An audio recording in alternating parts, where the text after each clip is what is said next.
sensational hosts, Drusilla and Gussie. Hi! Welcome to Season 2 of Moon Moment. Yay! Round of applause. We stuck with it.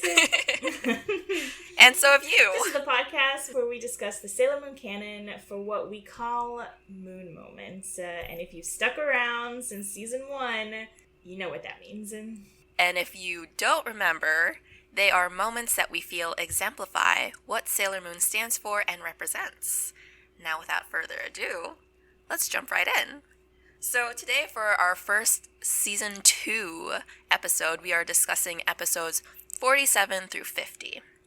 And the Sailor Scouts are back. But what? Wait, what? What do you mean they lost their memories and don't remember who they are? Who will save the people from getting their energy stolen from Edward's distant 6 times removed galactic cousin? Oh, wait, what is that I see? Is it a bird? Is it a plane? Oh, no, never mind, it's just Usagi, guys, tripping on something again. But wait, she's turned back into Sailor Moon? And she has her memories back? But the people behind the monster attack are also the 2 new super hot transfer students? And they're not even human? What? Apparently they're trying to collect energy from humans for their Makai tree, but they're no match against the Sailor Guardians. If only everyone remembered who they were, but I guess getting a call for an audition will jog your memory of being a badass guardian. But now that everyone has their memories back, the gang is all back together and ready for battle. But a new white knight has appeared, the Moonlight Knight, who strangely looks and sounds like Tuxedo Mask. But if he and Mamoru are in the same place, does that mean they aren't the same person? Things get a little nostalgic when we meet Mako's childhood friend, but there's no blood loss between the two. Only because Mako shared some of hers. And video games are getting more real, but the tiara is no longer working? What does this all mean? Join us and we'll find out. Like, comment, subscribe. Season 2! Yay! Yay! And this is interesting because this little mini arc doesn't appear in the manga at all. It is a complete fabrication of the animation studio because they needed to buy time for Takeuchi to finish the second arc of the manga. It's really interesting that makes sense. Seeing what they come up with. What a pure Sailor Moon anime without any kind of manga baggage, for lack of a better word, looks like. See, that makes a lot of sense because I was like, what? It really feels like I'm watching a Sailor Moon spin-off of Cardcaptor Sakura with all the Cardians, or like Yu-Gi-Oh! That was happening. I don't know, I liked it, but it also felt a little off, which I didn't realize when I was watching it the first time around. But yeah, the whole, you're the one that knows the fortune the best in the galaxy, choose a card, any card. We begin the second season, that's where we stand. The girls don't remember who they are. They don't remember that they used to be friends. Apparently nobody remembers that they used to be friends. Only the cats remember. But of course, evil's got an evil. So I will say something that I like about this arc, the villains specifically, how in the first season, the Dark Kingdom was trying to gather energy to wake up their queen, who was gonna basically destroy the world. In this, On and Ail, I have no idea how to pronounce it. A-L? Ale. If someone knows how to pronounce it, let us know. Because I can't parse out their names when they're speaking in Japanese. But their plan of we need to steal energy to feed it to our tree, which will then provide energy to us. It's a little bit more sympathetic. Yes, they're going about it the wrong way, and we find out at the end of this arc there is a better way for them to do this. But it makes them a bit more like they have to do this to live, kind of thing. Which Why target humans when there are literally animals and stuff around? It could be so much less apparent if they were just not targeting prolific people, I guess. I mean, I know this sounds bad, but they could go for like, oh, I was going to say like billionaires, but JK, those are prolific people. No, I wish we had a little bit more of a reason why. I don't know if it's maybe because they think humans have more energy than other creatures. But you think the pros and cons of it's like, yes, humans have more energy, but it's also harder to get energy from them because as they come to find out, there are these girls called Sailor Guardians that are there to protect humans.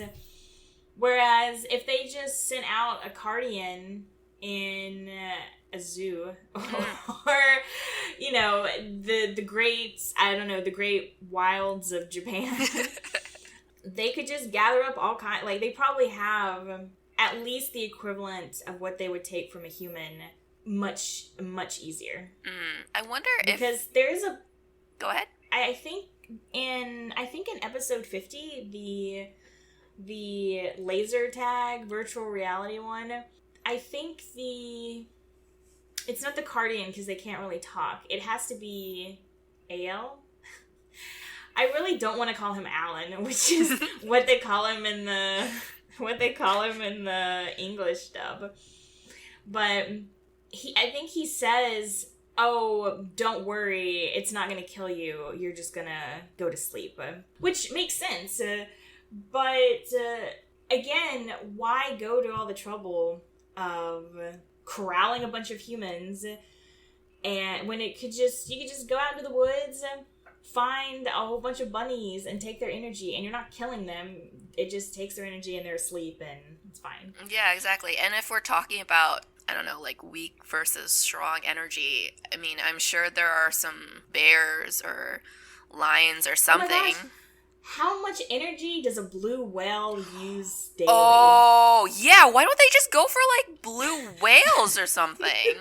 Like, yeah. That is bound to have Giant so squid. much more energy. Mm-hmm. Yeah, especially since Japan is an island, like a literal island. Like, they could...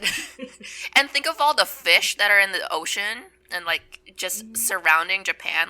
Japan is known for their sushi. Think how much fish and stuff they harvest on the daily. They could 100% get so much more energy if they just mined fish.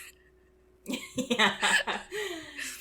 They just had like a fish Guardian swimming in the ocean. Yeah, exactly. Or they could have their own ocean plot and they could just reharvest fish energy and they just don't have to go out and get it. Yeah, since they have the ability to kind of control people, all they have to do is find a couple of fish hatcheries and just control the people working there and just every couple of days go in, zap the energy from all the fish. See, I feel like we'd be better Negaverse energy collectors if we just had the chance, you know? Yeah. And plus, I don't think we wouldn't get caught as easily. Just, throwing that out there. We wouldn't leave our employees on their own like so many of the Barrels journals did. We'd be on top of it. Yeah. This episode has taken a turn right off the bat. Yeah, I had a moon moment, actually, for the first episode, which... Lay it on me. Which is very early on. But my moon moment is when Usagi gets her memories back, and she immediately takes up the mantle as Sailormoon, despite having, I think it was like 2 months since they lost their memories. So she has had 2 months of being a quote-unquote ordinary girl. And that is something that she desperately wanted in the last episode of the last season, where she was like, I wish I could just be a normal girl, then none of this could happen, I wouldn't have to lose anyone, and she has to give that up. And I think she even says when she goes into battle with the new monster, I think she even says, "You are forcing me back to the battlefield without my consent." And the thing is, she is giving up this part of her life that she she desperately wanted.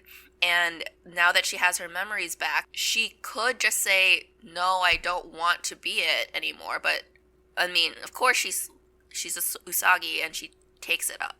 I don't know if this is I don't know if this is duty versus that whole conversation again. But what do you think, Drusilla? So I have a lot of thoughts about this. I did originally have a moon moment for this episode. It was not Usagi taking up the mantle. It was her going to save Naru again. But I decided not to call it a moon.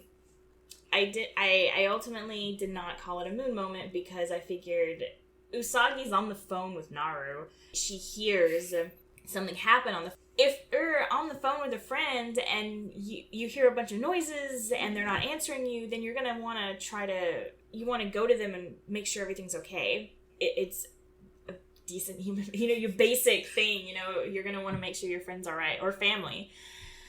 So I did not make this a moon moment. And it also made me rethink the moon moment I had in the very first episode. Because I said, she goes after Naru, I think it's a moon moment. And I don't think you quite agreed with me, but I think it's different in this episode because, actually I think it's pretty much exactly the same. Now that I'm thinking about it more. Anyway, so that was what I thought of as a moon moment and then decided it was not. As to your moon moment, I think the thing that I am sort of tripping over is how reluctant she is to do this. If she kind of just, when she got her memories back, immediately transformed, went after the monster, saved the day, and then had that moment at the end, which is beautiful, by the way, when she's looking up at the moon and it's just like, goodbye, normal girl Usagi. If it had been that, it would be 100% a moon moment, because she just jumped right in with no thought to, well, this is my life again. But she's so... she complains about it. Like, once Luna gives her memories back, she complains. All during the fight, she's complaining, basically. However, that's just who Usagi is. So I'm also on the fence of giving it to you as a moment. I think... because, again, it's so hard to imagine Usagi doing anything else. I cannot imagine, despite all of her complaining... I cannot imagine her just getting her memories back and saying, no, Luna, I'm done. Maybe calling an ambulance for Naru and her mother to make sure they're okay. But just ignoring the Cardian that's outside. Although, I guess the Cardian was chasing after Artemis at that point. Yeah. I can't imagine her just washing her hands and saying, no, Luna, I'm done. I saw my friends die. I lost the guy I loved. We saved the world. I'm done. No more Sailor Moon. I just can't imagine that. So, again, yeah, I guess part of it is duty, but it's also... We talked a lot about how Usagi, when push comes to shove, she gets up and goes. Despite all of her complaining. Yeah, I don't know, because... I was remembering our last discussion from season 1, how reluctant Usagi is, especially in trying to go on in battle. And I'm assuming that she gets her memories and the feelings that she had, they're fresh from that. So I was thinking that those feelings and memories of reluctance is very freshly washed on her. And I am thinking of how hard it is to do something when you really, really don't want to do it. But she just jumps right in. And I am looking at this without, like, taking into consideration, like, the next episode where she's all, why don't you get the memories back of the other girls? No, why don't you give the memory of Mamoru back? But you don't have to do the other girls yet. I think I'm okay, like, fighting on my own. I don't think so. I think it's next episode. I think Usagi has a line where she's like, I don't want to be by myself. Give the other girls her memories back. Which is part of... Oh, was it? Okay. Yeah. I think so. I mean, do you want to, like, pause for a second to double check this line? Because that was something that kind of was sort of shocked me a little bit. Because I know Usagi can be selfish. Yeah, because I think she does say that later on. But I think in the very, very beginning, she's like, she was just focused on Mamoru. So there's always that little bit before the... it's sort of like the intro. Like, not the credits intro, which I think I like this season's intro better than last season's.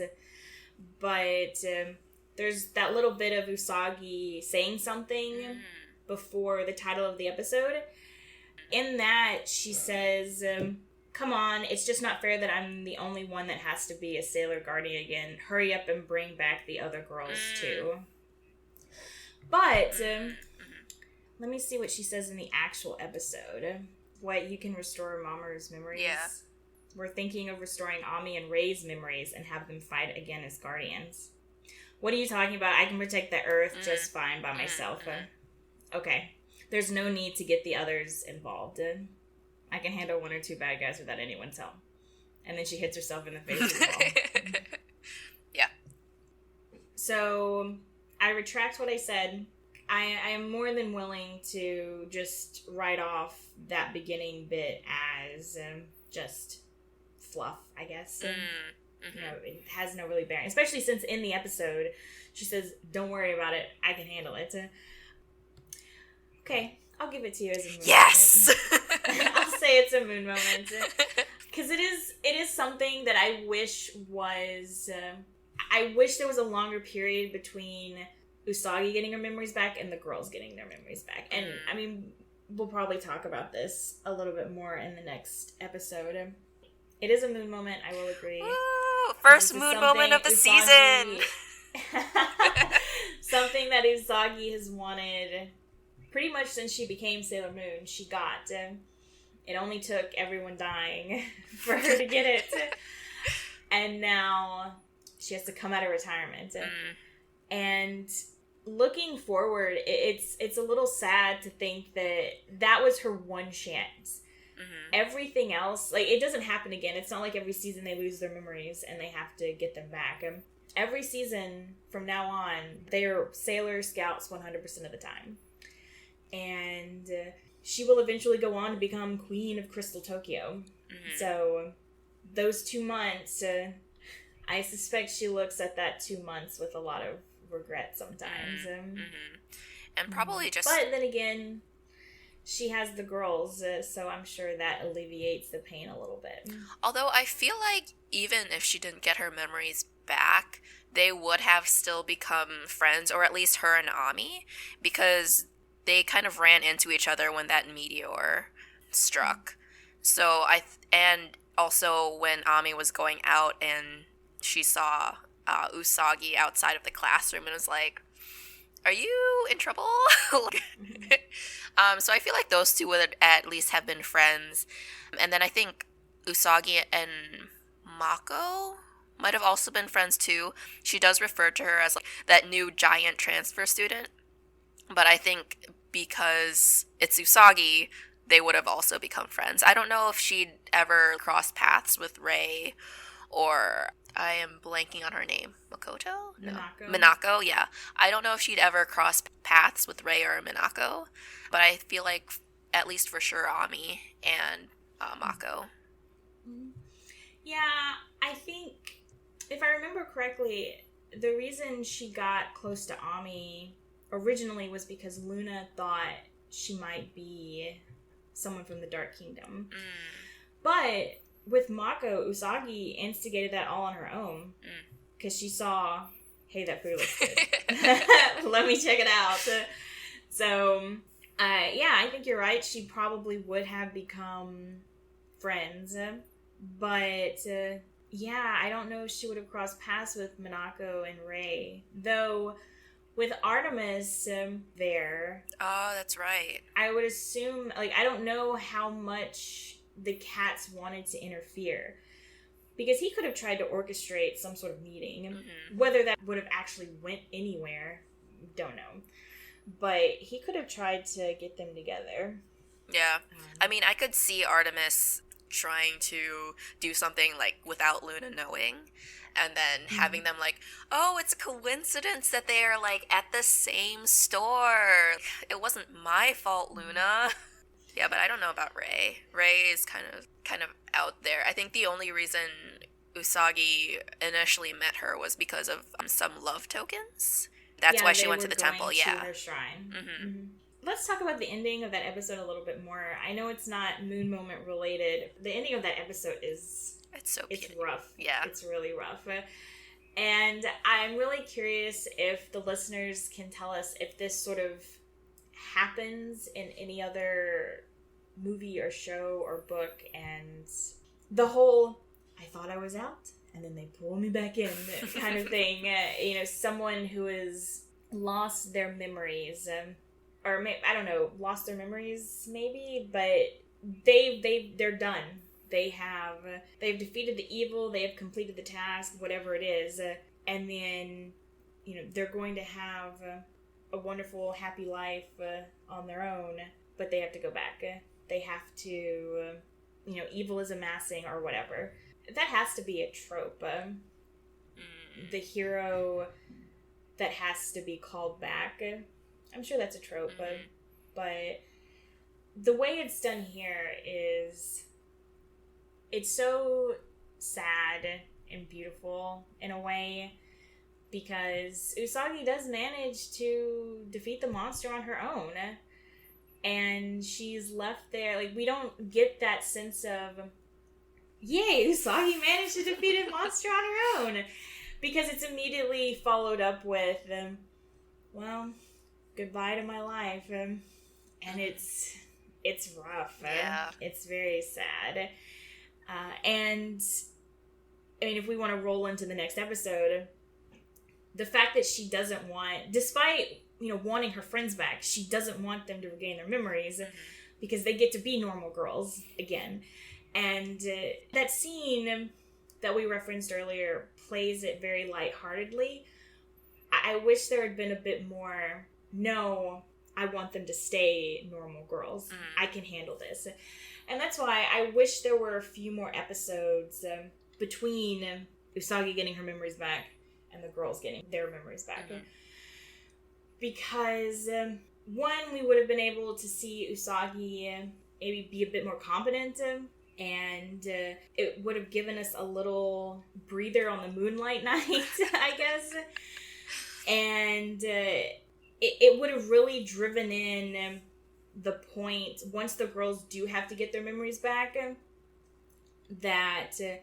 because that could be the episode where her tiara stops working. Yeah. I know... okay, we're jumping into the writing Sailor Moon fanfiction. Like, if I was writing Sailor Moon, this is what I would do. Very early to this season.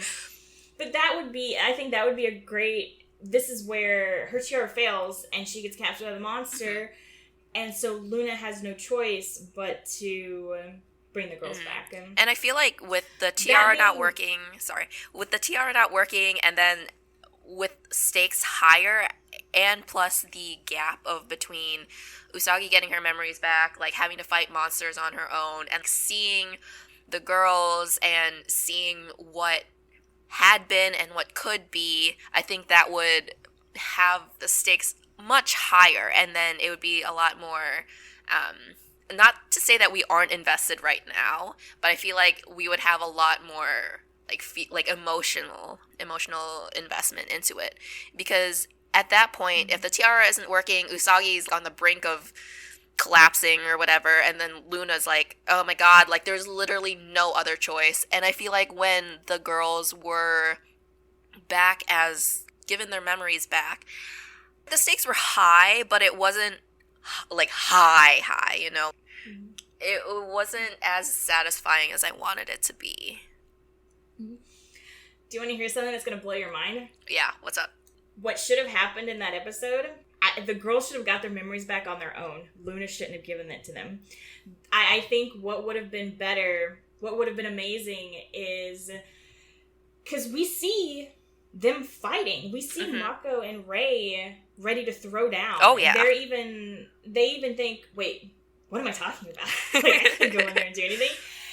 I think it would have been amazing if they had seen Sailormoon try, fail, get taken by this monster, and it triggers something in them, and they just get their memories back on their own. Mm-hmm. Luna doesn't have to tell them. Mm-hmm. And they just instinctively shout, Mars power or Mercury power. And then they transform, and as they're transforming, that's how they get their memories back. And then they help save the day. I think it would also... So it wouldn't have come as such a surprise, I guess, or so suddenly, is if we had a few episodes between Usagi and the girls coming back. If we had moments where, sort of like when they met out front of the TV station, they introduced themselves and was like, oh, wait, have we met before? If they had been having moments like that... like, if Ami had said something to Usagi in the school hallway, and she kind of has this, like, weird deja vu, like, wait, have I said that to you before? Or, meeting, if Rei and Minako had met, or were just walking past each other on the street, I think if we'd had these little moments of, I feel like something is on the tip of my tongue, I feel like there's something I should be remembering. And then to have this moment of all of them together, seeing Sailor Moon is in trouble, and they're like, and they just instinctively go to transform, and then they get their memories back.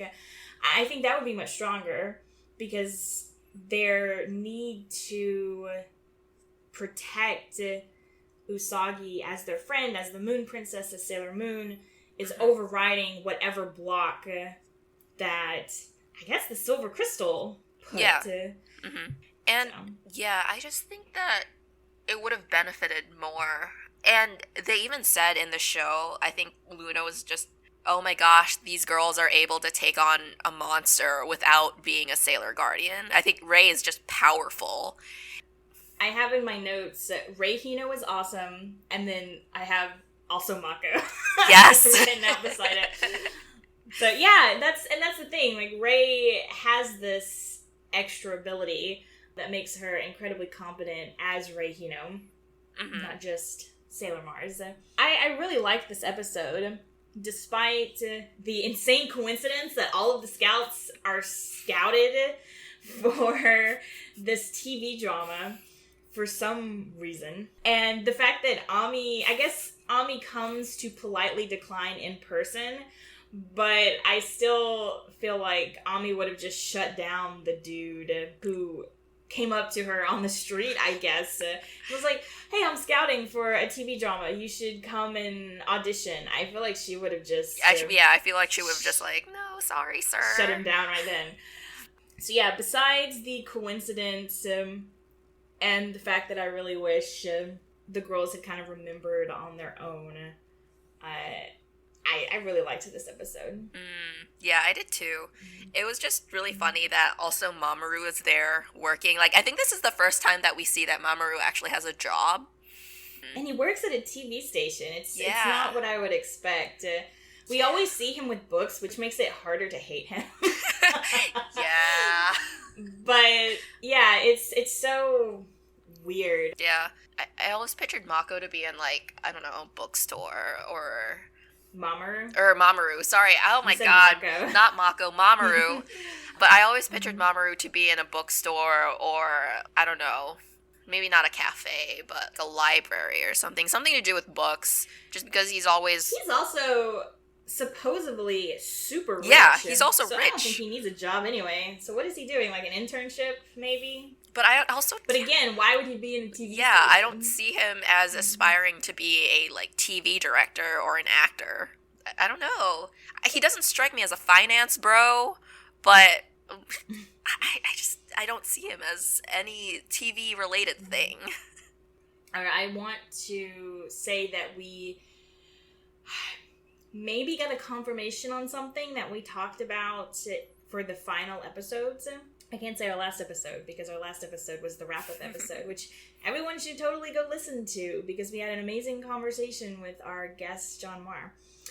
But we had been discussing, once the girls had died, was Usagi seeing their spirits or were they hallucination? Or, yeah, I guess hallucinations. It's not a kind way to put it.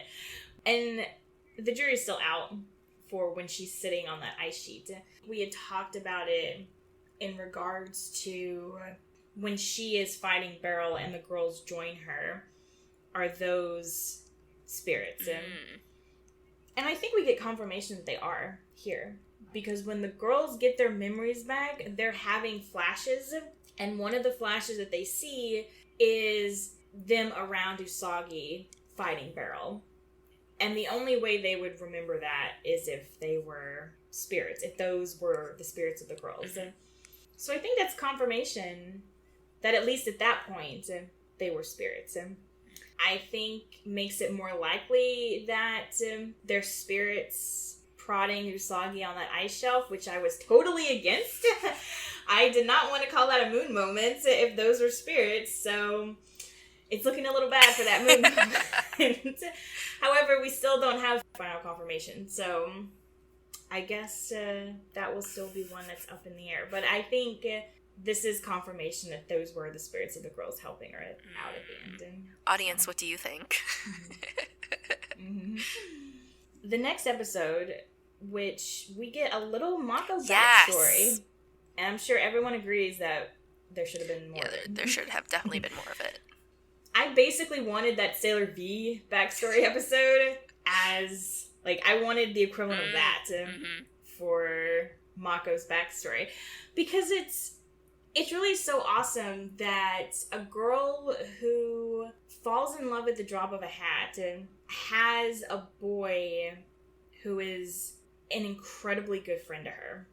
And she never considers him to be a romantic interest. It's just someone who has always been there for her. And I don't know if it's ever stated in the anime. I don't think it is. But Mako's parents died in a plane crash when she was very young, I think. And may also be blurring fan canon. It's been a while since I've read the manga or watched the anime. So if I'm blurring fan canon into actual stuff, I'm sorry. I'm sorry, everyone. Assuming that I'm correct, and her parents did die when she was really young, and she was kind of shunted around to family members, her having this one really good friend is, I want to know more about this. Did they go to the same school? They grow up together? What did they do for fun? How did they obviously aren't going to the same school now. So how did that work? I just wanted to know more because Mako is awesome. And we always want to know more about Mako. And plus, I just want to know how, going off of that, how they became friends even. How did they meet? How is it that this guy is constantly there for her? I mean, Mako is always alluding to how many boys she's had a crush on and, how many dates and stuff, relationships she's been in. And I just want to know, I think they're sophomores. Are they sophomores in high school? Or, I wrote in my notes, they're going to be third-year students. So, they're, sophomores in high school. Well, I don't think they're technically in high school. I think, she said second year, but I think they're in middle school. Because I think in the 5th season, that's when they go to a new school. And so that would be high school. So I think they're in middle school. Okay, yeah, because they're 14. They're second. They'll be third-year middle school students next year. Yeah, so then how many relationships has Mako been in? And then this childhood friend has watched over her. how did that pan out? And also, if there are this many romantic moments with the umbrella scene, like that's such a classic shoujo like romantic moment scene. Like how does Mako not fall in love with him? I would like to know a lot more. It is so It's classic. so classic. It is why Marinette falls in love with Adrian and Miraculous Ladybug. I had to bring it around. I knew you were going to say something. Still waiting for that first mention. Yeah. First episode. Second season. So yeah, and I did one of my moon moments that I had originally for this episode and then decided that it was not a moon moment was him, Shinozaki, I think is how you pronounce his name.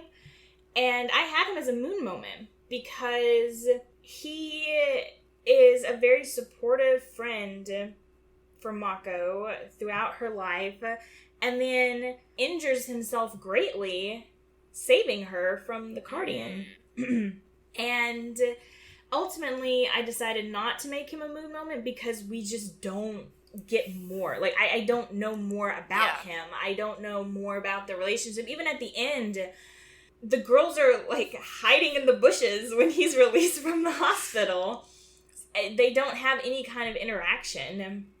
And I just needed more for it to be a moon moment. I wanted to see more of their relationship. Yeah, I did make a note of it and was like, is this a moon moment when like he was being attacked by the monster? But as the episode went on, I was like, this is really great, but it's not really resonating with me as much as I think a moon moment should. It just needed a little more for me to say this person is a moon moment. I don't know if it had gone into more of that backstory that we wanted. He, at that point, it seems like he's just like a bystander that Mako is giving blood to. But yeah, I just needed a little more to have it be a moon moment. 100% agree. Needed to see more. And I want to say that this is the last we see of him. I don't think he ever reappears in the series. Even poor Naru gets like one last scene in this season before she disappears forever. There's a moment when Rei is doing her chant of, it's not the Chinji Pyo, I'm totally butchering that, but she says something else, and I took a screenshot of it, but she says kili kili, and I like immediately started laughing because in Tagalog that means armpit. So I was like, what is Rei saying that I don't understand that it involves armpits? So I just thought that was very funny. Needed to bring that up. My stuff is not as funny as that. It was just actually one of them is really depressing. First off, the fact that An, as Natsumi, invites Mamoru to go to a disco. That was... And he even calls it out of, like, disco in this day and age. And she's like, oh no, I messed up. And then Mako giving blood was also a thing that I don't think hospitals would do anymore. She says that she has the O blood type. I don't think O is rare. So I don't know why the hospital wouldn't have had it on hand. So that's one thing. Also, I don't think they would just allow someone in today's day and age with so many diseases and conditions and stuff like that. I don't know if they would allow a straight blood to blood transfer like that. If someone wants to reach out to us and explain whether or not that's a real thing that you can do, like if my leg gets cut off and my sister comes with me to the hospital, she's like, we have the same blood type. I don't know if they would allow a blood to blood transfer like that. I think there's a lot of like testing and stuff, because when you give blood, it's not like it immediately goes to the hospital. Yeah. It gets tested. And then finally, when Jupiter kind of has that moment of, oh wow, like I'm a little out of it from giving blood, and she kind of holds herself up trying to catch her breath and get her energy back, and Sailor Moon runs up to her. I loved this scene because, one, Usagi tells Mako, I know that I'm not a good scout, but I'll pull double my weight this time if you want to just sit back. Like, if you stay here and stay out of the fight, I will be competent. I will pull my weight. And I love that this is Usagi, as much as she jokes about not being a good scout and being kind of ridiculous and being clumsy and stuff. It's interesting that she recognizes that she is not good at what she does. But she is saying she is going to do her best to be a fighter for Mako because she doesn't want her to get hurt. And I really wish we'd been able to see a little bit of that in this episode. We did not, unfortunately. But that moment is made better by the fact that if you think about it, this is the first fight after the ones where they get their memories back, and Usagi still has to be dealing with the PTSD of seeing her friends die in battle. Everything happened really quickly in the previous episode when the girls got their memories back, but this is the first one after that. So she's got to be feeling, if you're not 100% Mako, you need to stay out of this fight because I don't want to see anything happen to you because I've seen something happen to you. And it adds a lot more to this scene. And again, I kind of wish we had a little bit more of this throughout, because I think when Usagi gets her memories back in that first episode, the show makes a point of showing all the scouts' deaths. Yeah. So that is something that weighs heavy, that has to weigh heavy on her. I wanted to point out that moment in this episode because it's one that you could totally write it off as Usagi seeing Mako being a little drained from giving blood and like, don't worry, I'll be better, so you can just take a seat back. Like, in her normal Usagi caring about others, wanting her to just stay here, take a seat, we'll handle this. But there's so much more there if you think about the previous season and everything. So the more that you talk about it, the more I'm like, should this be a moon moment?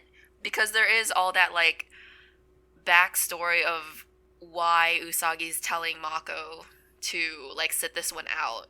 And yes, it could be the blood transfer, but there's also all that she's dealing with the PTSD of watching her friend die. She is trying to protect her, but yet she's trying to be someone that I will understand your decision if you want to, but I really want you to sit this one out. Could this be a moon moment? I wasn't on board until you said the part about, I really want you to sit this one out, but if this is your decision, then I'll stick by you. I wasn't on board until you said that. And I think it does qualify as a moon moment because I think you're right. It feels very human. Usagi is worried about her friend. But she's asking for selfish reasons. She doesn't want her friend to go into battle if she can't really take care of herself because she doesn't want to see anything happen to her because she's dealing with the PTSD of seeing something happen to her. So it feels so human of, you don't have to be feeling one emotion at once. Like, your decisions do not have to be grounded in just one emotion. It can be multicolored. And so she's worried about her friend, but determined to be the Sailor Moon she should be if she needs to be so that her friend doesn't have to fight, but also being selfish because she doesn't want her friend to fight. And so, yeah, I would think it is a moon moment because she does ultimately say, I don't want you to do this, but if you feel like you have to, then I'm right there with you. So I think it is a moon moment. Surprise moon moment. I kind of wish it affected the following fight. And it really doesn't. Surprise moon moment. The girls get taken out so easy. Also, I was, like, really mad because, okay, so Moonlight Knight appears, right? And he throws the white rose, and he leaves, and Usagi gets attacked. You could at least stick around a little bit just to see if the monster does stay down. Who is more incompetent, the Moonlight Knight or Tuxedo Mask? Like... And see, I feel like the Moonlight Knight is a little bit more competent because he has a knife. Like, he has the rose, but he also, like... But I still agree. Tuxedo Kamen would also just... He'd throw a rose to kind of distract the monster, and then he would just leave, and then Sailor Moon would use her tiara on it. So... Or I think maybe the reason the show did it this way was so that Mako could be the one to defeat the monster. Because she has an impetus of like, oh, because she just wakes up after getting knocked out, and she's like, oh, what's going on? And she sees that Usagi's in danger. And she kind of, I guess she kind of has this moment of, another one of my friends isn't going to get hurt by this monster. And that's when she throws a lightning bolt at it. So. True. But at the same time, I'm like, come on. He's very inefficient, man. He's so useless. Not to diss anyone's fashion choices, but why is he dressed in Arabian gear? I don't want to say cultural appropriation, but... Insert Shrek meme. I never thought about his name before, the Moonlight Knight, until, like, this rewatch. I realized it's actually very appropriate, because his prince form is very knight-like, and knights protect princesses, and that is basically what he's doing, and Moonlight, obviously, Moon Princess, whatever. So I never thought about how appropriate that name was. Having him in Arabian garb was a lot better than him clunking around in a nice suit of armor. Although that would have been really funny. I think they could have pulled it off. Or they could have done knight-esque things. Like, I know the generals have, like, those tassels and stuff. I don't know, maybe he could have had a shield and sword or something like that would, like, allude to the knight. But this whole Arabian garb thing. The white roses are nice, though. The white roses are nice. It kind of reminded me of in the last arc where Endymion was throwing the roses. I think it was when Rei and Usagi are trapped in the ice block. Oh, yeah. And they see the white rose turn red or something like that. And I was like, oh, is this a callback to that reference? I don't want to read too much into this, but what are we doing if not having a podcast that reads too much into a show that's 30 years old?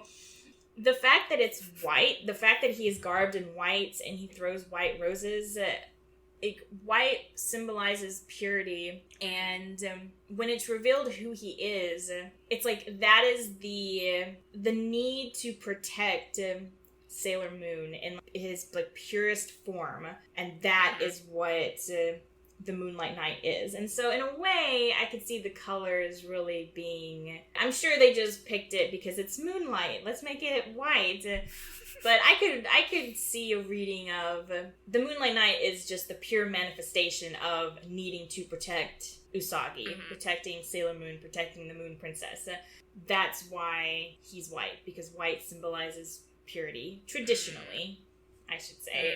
At least maybe in Western culture. I don't know about other cultures, but let's move on to the last episode where I have my moon moment.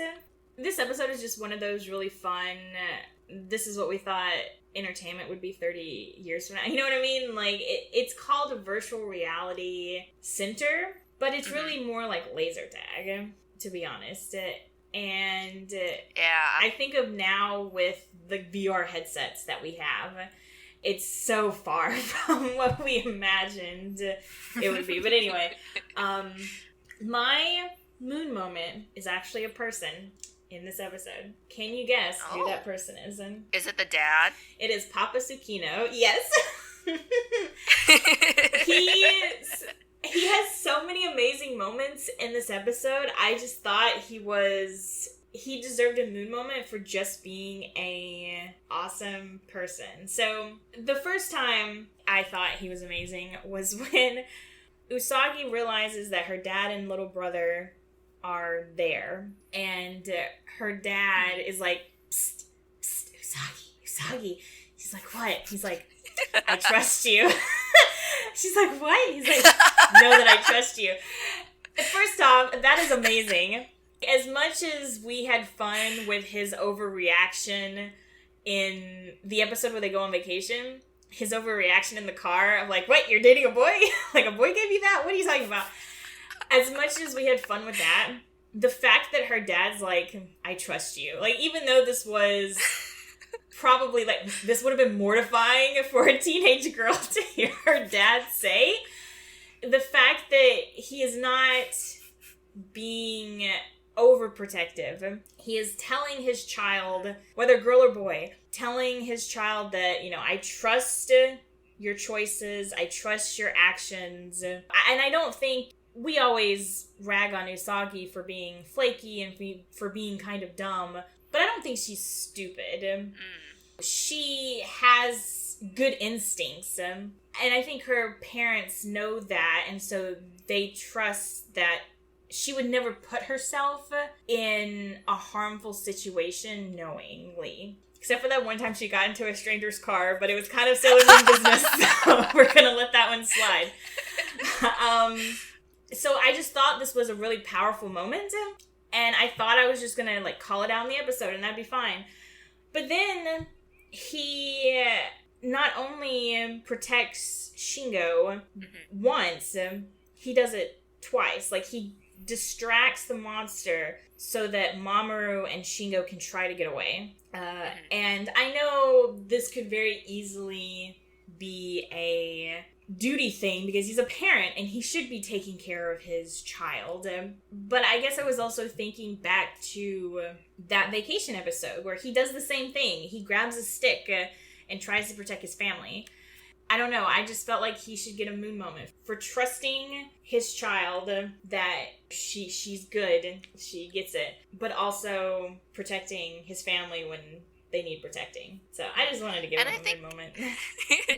I think it's also important to note that Father Tsukino is he doesn't have any powers. He doesn't have any special powers that Rei does.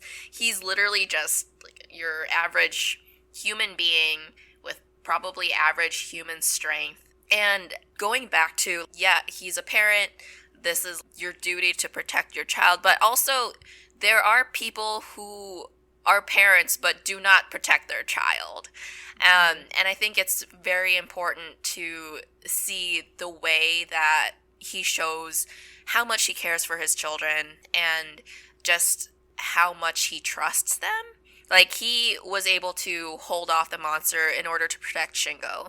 And he does it multiple times. And even though he knows that he is not the strongest one, and he's literally surrounded by all these bodies, he doesn't know why they could be dead. He's still taking up that mantle of, I will protect my son, and I will protect my daughter and whoever this random boy is that I know Usagi will not do anything stupid with. I think it's very notable, and I do agree that he should have a moon moment. Yeah, I will also say, while I didn't consider giving Shingo a moon moment, I think he should get a shout out because, one, he is still super into Sailor Moon. It's so cute. Yeah, he is still, despite being a boy and quote-unquote not supposed to like girl things, he is still super into Sailor Moon and has his own version of In the Name of the Moon, I'll Punish You. It's so cute. I loved the moment where he basically tells Usagi, I'm a man, so you should stay here. And then he leaves and Usagi has this line, who do you think your big sister is? And it's not meant to... The line isn't meant to be Usagi being self-referential, but I think it's perfect. I think I don't know if it's just meant to be more general, like, I can handle myself. Who do you think I am? I'm not gonna run off after you. Like, I'm not going in a date. Like, I don't know how they originally meant it to be taken. I do want it on a shirt. That would be great. Maybe if we ever do merch, we'll do that. It's not like she winks at the camera and smirks when she says that line. But yeah, I did have Shingo as a potential mini moon moment. I didn't say full-on moon moment because, I don't know, I think I just needed a little more. But I did think it was really notable that he kind of went to go try to save his dad and was trying to find help. And coincidentally, he found it in Usagi and Mamoru. But, I don't know, he didn't just run away screaming and was like, oh my gosh, like, I need to save myself. Because, I don't know, Shingo, I feel like, to me, Shingo is a bit of a wild card, because there are instances, yeah, he is one to come back and fight, but I feel like he's also someone to just hide and not really do too much. And then in this instance, he was willing to find some help and come back. He also doesn't do that really annoying thing where he's like, I'm going to fight the monster on my own. He recognizes that, I may not be able to handle this by myself, so he goes to get help. And yes, he does go back because he wants to help save his dad, but he doesn't think, oh, well, I don't need any help, but I can take care of this by myself.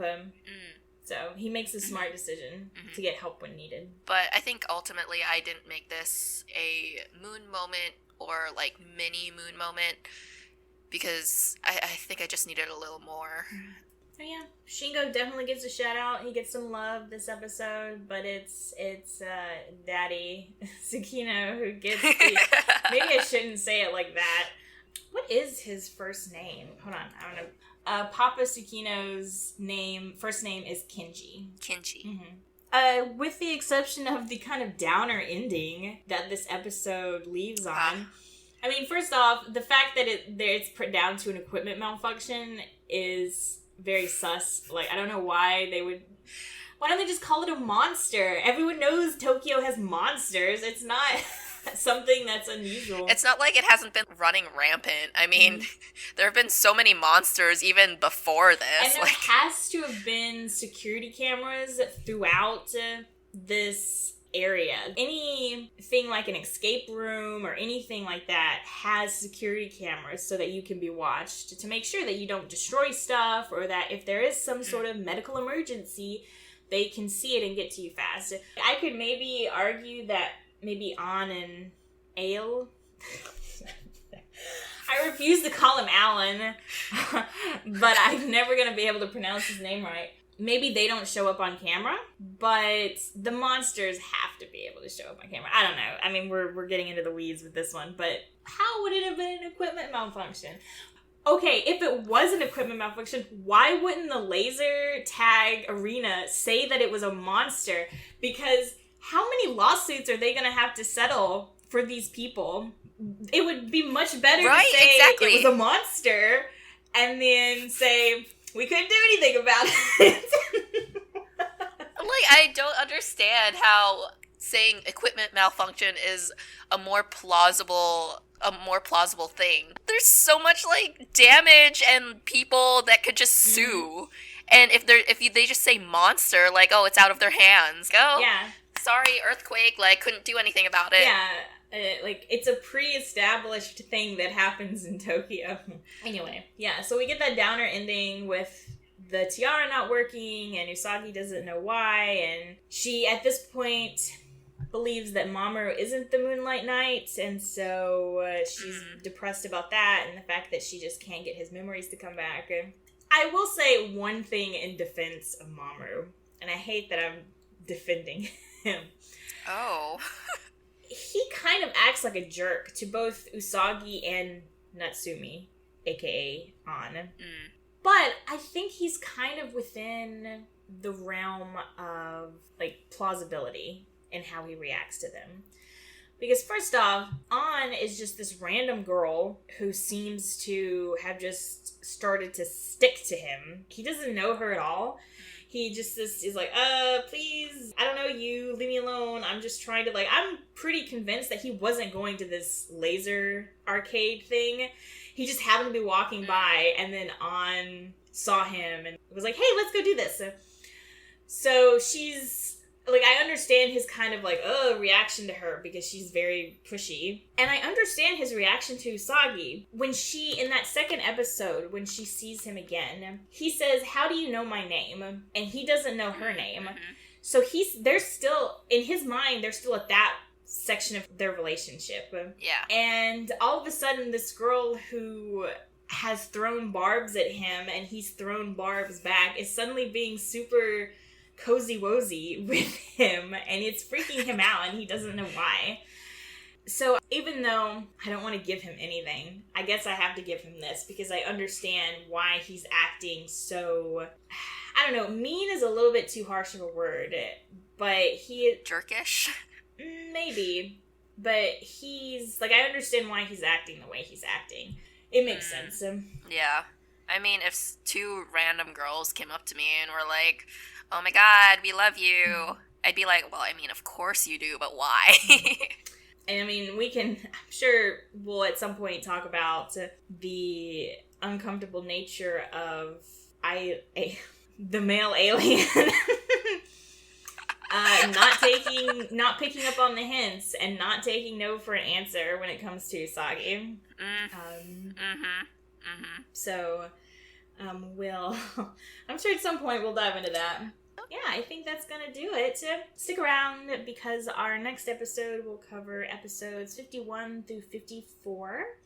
Be sure to check out our social media on Twitter and Instagram at Moon Moment Pod. And don't forget to check out our website at moonmomentpodcast.com. You'll find show notes and transcripts for the episode there. And we also have a TikTok at Moon Moment Pod, so give us some love there as well. In with the Gen Z crowd. Yeah.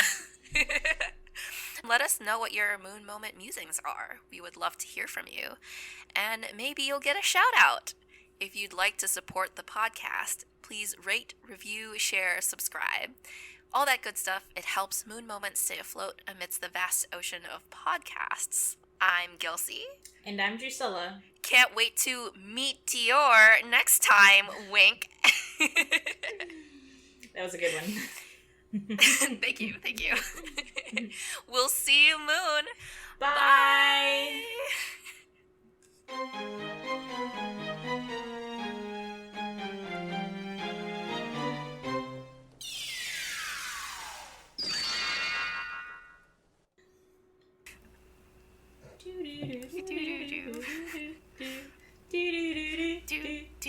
Ching.